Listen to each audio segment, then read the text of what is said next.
You're not exhausted because you have too many choices. You're exhausted because you're never allowed to finish. Every door stays open. Every identity stays provisional. Every plan remains adjustable.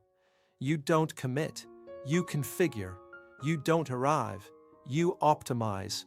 And optimization never ends. They told you unlimited choice was freedom. But what if it's just a way to keep you movable? Because a person who finalizes something becomes heavy. And heavy things are harder to reposition.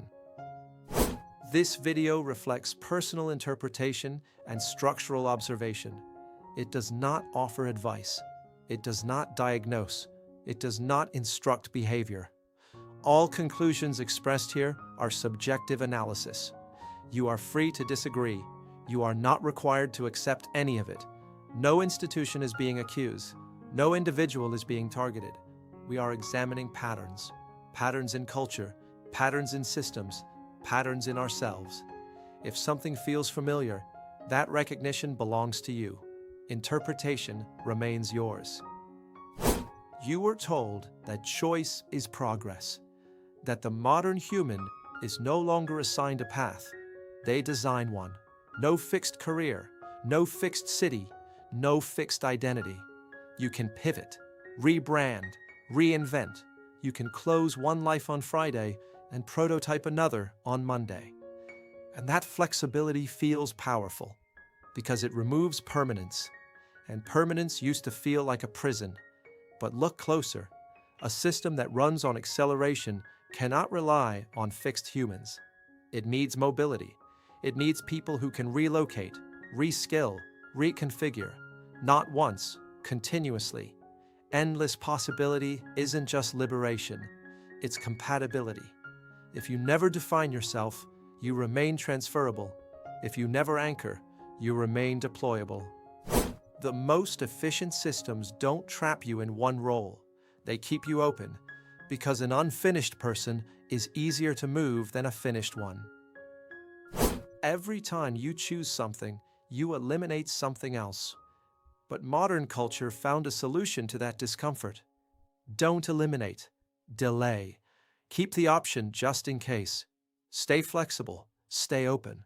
It sounds wise, but here's the cost. A life only becomes real when other lives are buried. Commitment is violent. It excludes. It closes doors and welds them shut. And that finality creates weight. Weight creates friction, and friction slows systems down. So you are encouraged to remain provisional, dating without defining, working without committing, planning without finishing, always ready to pivot, always ready to upgrade, always ready to abandon. You don't feel free, you feel suspended, because a person who never fully commits never becomes difficult. And a person who never becomes difficult never becomes immovable. You don't just have options. You have visibility of other people's options. Every path you didn't take is constantly displayed in front of you. Someone moved cities. Someone switched careers. Someone reinvented themselves at 35. And now your decision feels temporary because comparison reopens what commitment tried to close. You're not stuck. You're just recalculating. Again and again and again. The system doesn't need to pressure you. It just needs to show you alternatives. Because visible alternatives prevent emotional closure. And emotional closure creates stability. Stability creates attachment. Attachment creates resistance. So you scroll, you observe, you measure, and quietly wonder if you should pivot too.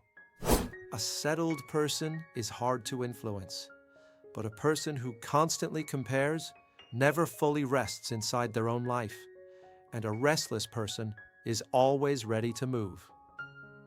Changing is not weakness. Adapting is not submission. Everything moves. Everything evolves. If you refuse to adjust, you don't become strong.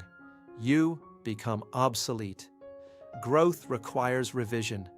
Experience reshapes identity. That's natural. What's unnatural is never allowing yourself to stabilize. There's a difference between evolving and remaining permanently adjustable. One is growth, the other is suspension. You are allowed to change. You are also allowed to stop changing. Choice is not the enemy. Endless recalibration is. Let's remove the emotion for a moment. Look at it structurally. A person who can relocate quickly is economically valuable. A person who can reskill without resistance is operationally efficient. A person who doesn't anchor too deeply is easier to integrate elsewhere. Endless choice doesn't just create anxiety. It creates mobility, and mobility is profitable. Markets expand, platforms scale, organizations restructure, and you adapt, not because someone orders you to, but because you can. The most stable systems are built on unstable identities. Because if you never finalize who you are, you never negotiate from weight. You negotiate from availability. And availability feels like opportunity until you realize you've been permanently available. If everything can change, who are you? Not professionally, not aesthetically, structurally. Who are you if every definition is temporary? You avoid labels, you avoid absolutes, you avoid final statements, because final statements eliminate options, and eliminating options feels irresponsible. So you stay adaptable, fluid, upgradable, but identity requires exclusion. To become something, you must stop being everything else, and that loss is uncomfortable. So you postpone it. You stay in draft mode. A person in permanent beta never fully arrives. They are always preparing for a better version of themselves, and preparation feels productive, even when it quietly replaces living, because a finished identity can resist relocation, but a provisional one remains transferable. You don't feel trapped. You don't feel controlled. You don't even feel unstable. You just never feel settled. Every decision remains slightly reversible. Every plan slightly negotiable. Every version of yourself temporary. You keep your options open in case something better appears. And slowly, something shifts. You stop building. You start positioning. You stop committing. You start preserving flexibility. Unlimited choice doesn't cage you. It suspends you. Suspension feels safe, but safety can become distance.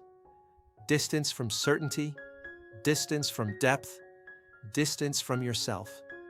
And a person who never lands never creates weight. Maybe the problem isn't that you have too many choices. Maybe the problem is that you never close any. Because closing a door means accepting the loss behind it. It means declaring, "This is who I am." And that declaration creates weight. Weight creates resistance. Resistance slows movement. And systems built on acceleration prefer you light, prefer you fluid, prefer you optional. So the question isn't whether choice is good or bad. The question is, who benefits when you never finalize? And if you decided to close one door completely, would you feel free or would you feel heavy? If this layer felt structural, there's another division in this universe that explores what endless choice does to the human ego. Same theme, different angle. Link in the description. If you stay here, we continue examining the architecture. If you prefer the human layer, you know where to look. Interpretation remains yours.